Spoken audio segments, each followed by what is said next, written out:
Hey, this is Boxcutter back with my 11th audio commentary slash FP VOD. In this game, I talked to my friend a little bit before. He was watching me play and watching me record it and whatnot, and he's like, why are you posting all these really short games? And I was like, well, you know what, this game only lasts 4 minutes, and you're going to see why it lasts 4 minutes, but a lot of lower level players don't have like a lot of trouble with the early game, and their early game suffers, and then that makes their mid game suffer, and then their thing. Well, once it gets to the late game, they're already so crippled because of the early game. So I wanted to show really he made like a giant mistake, and this is going to be more of an FP VOD, kind of more beneficial to Terran players and Zerg players, but it also has some things in it that are good for Zerg players as well. So here I'm just going to standard build order. Scouted him. He's at the 8 o'clock location, and so I'm going to get my hatchery up, and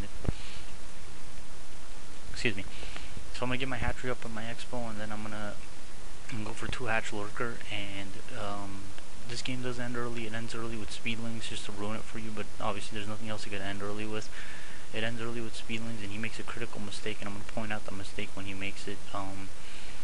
2 hatch lurker is really strong against Terran if you know how to play it. Basically, you get your lurkers out and you contain him, because he has to get siege tanks to break out of it, because you can't just throw marines at lurkers. You're just going to lose marines, and it's going to be pointless. And once you get him contained with the lurkers, you just keep sending lurkers there kind of one at a time, basically, until you got a good amount of lurkers sitting outside of his base, maybe like 6 or 8, something like that, where even if he throws like a shitload of marines at it, that he's still not going to be able to break out. And then meanwhile, while he's breaking that lurker, you're basically taking your 3rd base, and then taking, and maybe even taking your 4th base depending, and taking to hive, and getting your spire up to stop drops from coming. That's really important. And so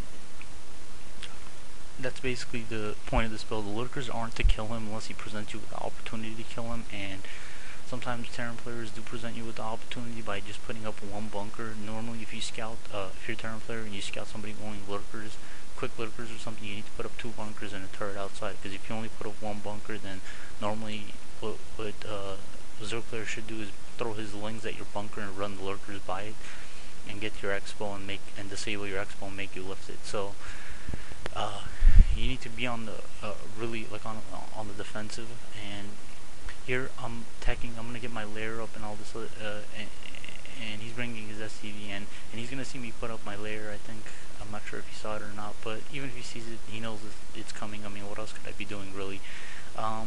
The only thing else I could be doing is going like massively towards, I know he's not gonna see my layer go up, because I'm gonna put it up after I kill this SCV, but I could be going massively towards speedlings, I guess, but that's not what I'm doing. I'm trying to tech the lurker so I could make him lift his expo, basically, if he doesn't put up 2 bunkers out there. If he does put up 2 bunkers out there, that just means his tanks are going to be later, and I'm rallying all my hatcheries outside of his base right now, so my lings go there, just in case he moves out early. And that's what he does. He makes a giant mistake in this game by moving his marines out before his bunker is done, and he thinks he's safe just because he's got, you know, a good number of marines, but speedlings maul marines that don't have medics. So,